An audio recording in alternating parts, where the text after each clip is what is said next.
Hi, this is Albert Maruggi from the Beyond Social Media podcast on this special edition Google Hangout about setting up your profile in GooglePlus. My colleague who's leading this effort is B.L. Ochman. You can find her at whatsnextblog.com. She's in the middle. And David Erickson. He's at D. Erickson on Twitter, and he runs the e-strategyblog.com.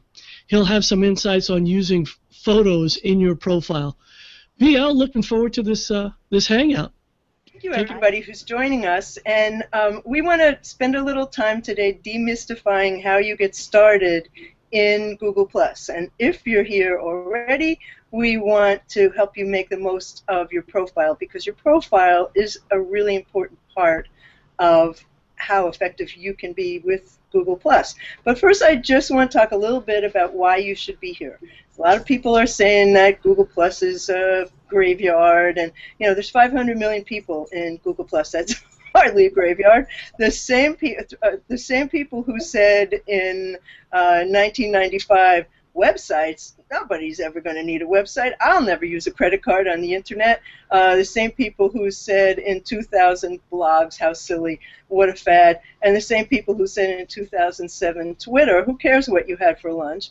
Those same people are saying, Google+, who needs another social network? Well, we're here to tell you, you do. And your business does. And there's a really simple reason for that, and that is that Google created it, and Google has integrated it seamlessly with email, with search, with Blogger, with analytics, with everything that you do online, with YouTube, probably incredibly importantly to mention. And so if you use Google+ and you use it effectively, you have the opportunity to increase your search visibility enormously, exponentially. But before you can do that, you need to be able to understand why you should be here.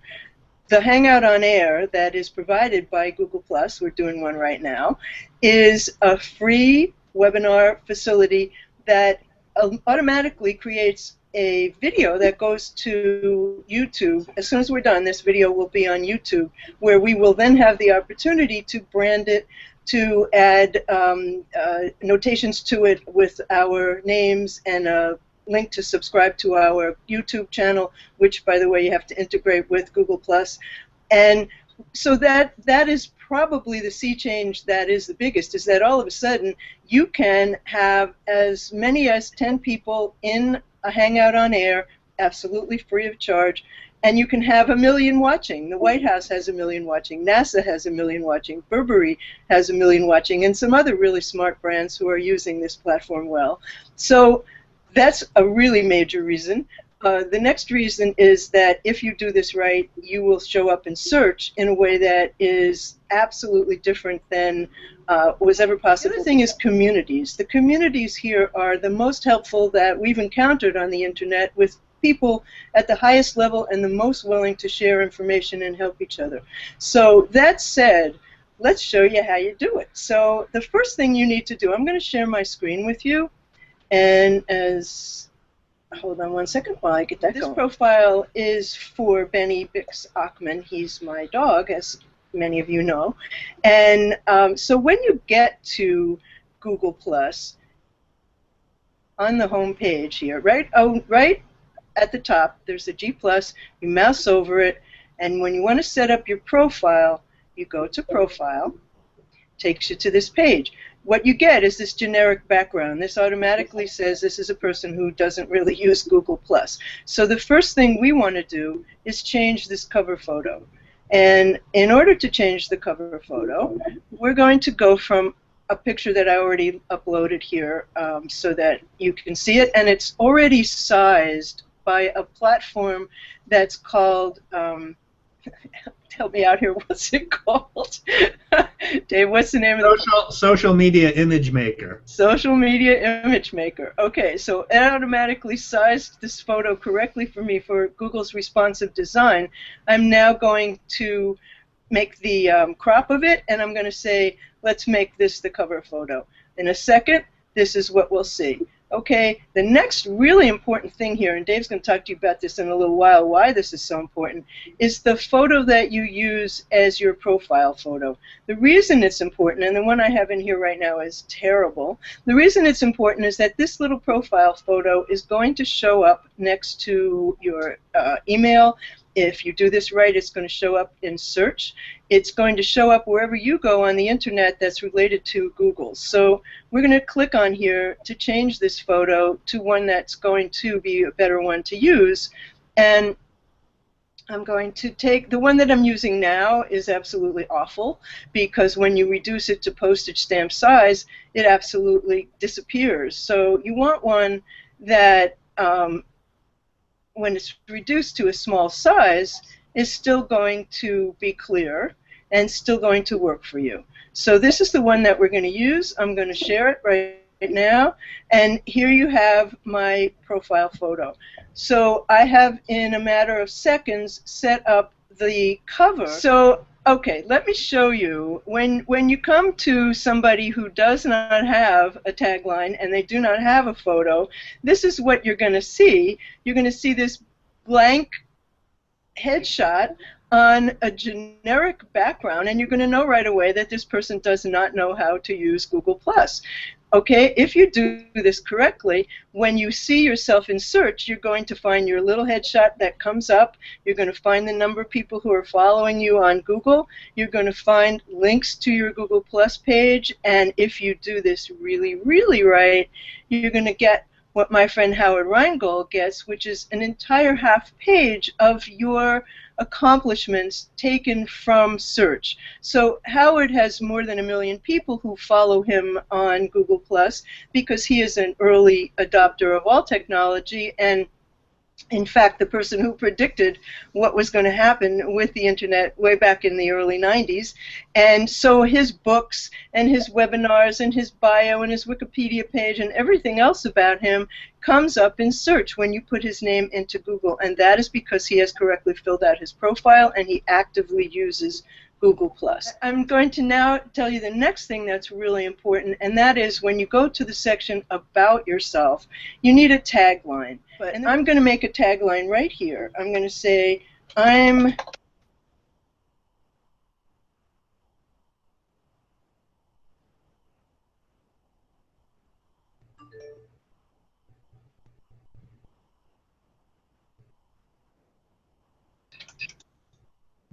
Google him sometime, you'll see. And then see whether it wants to cooperate.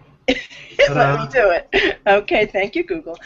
So right now, when you see Benny's picture, when Benny follows you or when you get an email from him, Dave is going to talk to you about what happens and why I chose the picture that I did of Benny and why it is important not only what picture you choose, but which way it's facing, and a whole lot of other things that Dave can explain to you. And I will stop sharing my screen right now and come back.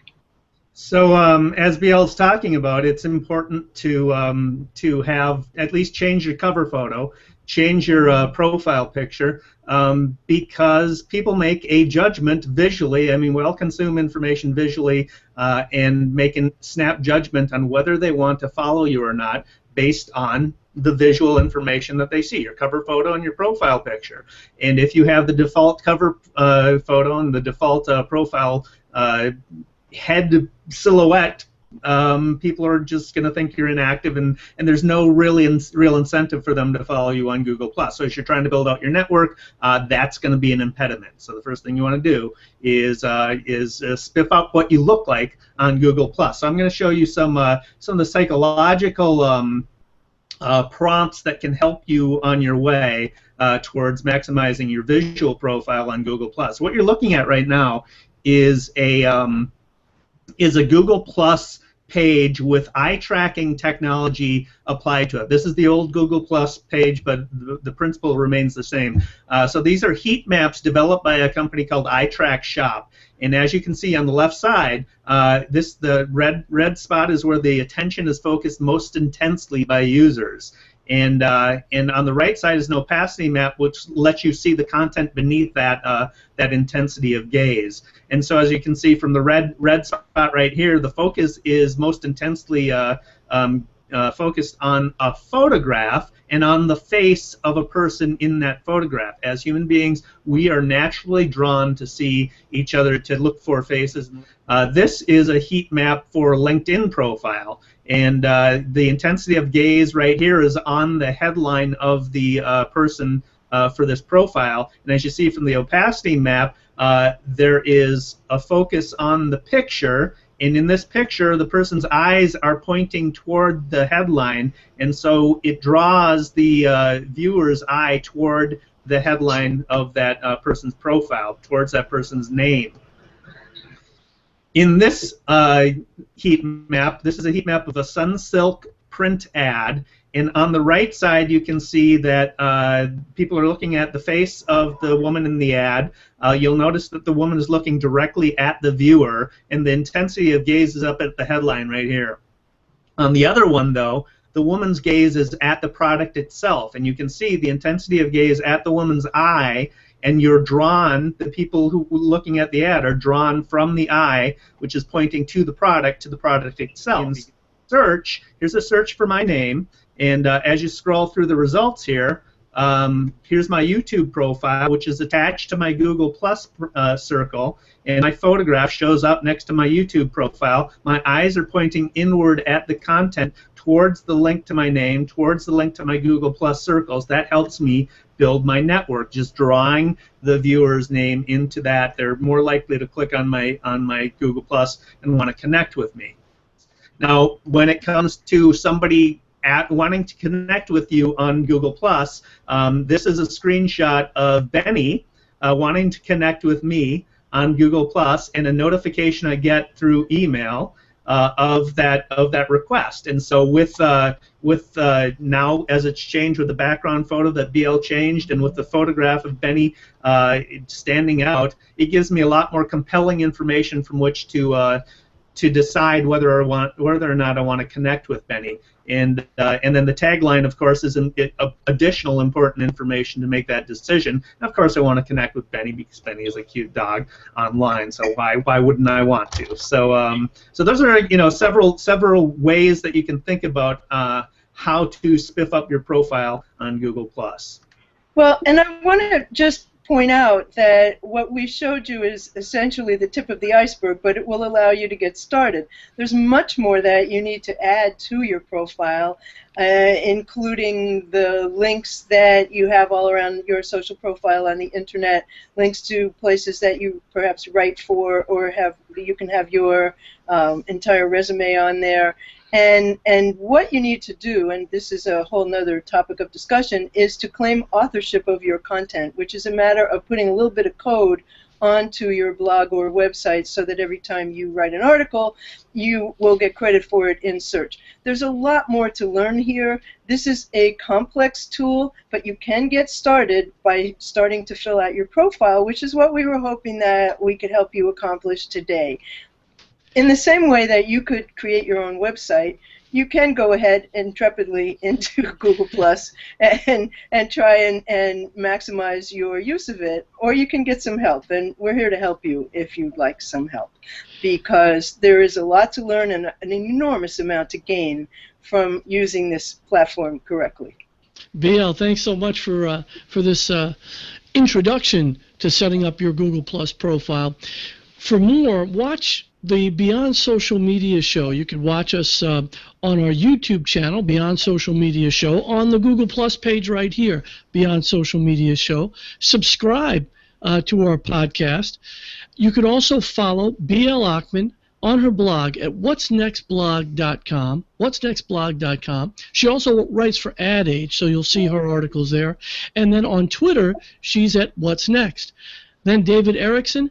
David is at e-strategyblog.com, e-strategyblog.com. He also contributes and writes the Daily Numbers, which is a profile to follow on Twitter, which is his take on some of the marketing surveys and public opinion polls and trends. That's on Twitter at the Daily Numbers. And then David on Twitter is D. Erickson at Twitter. I'm Albert Maruggi.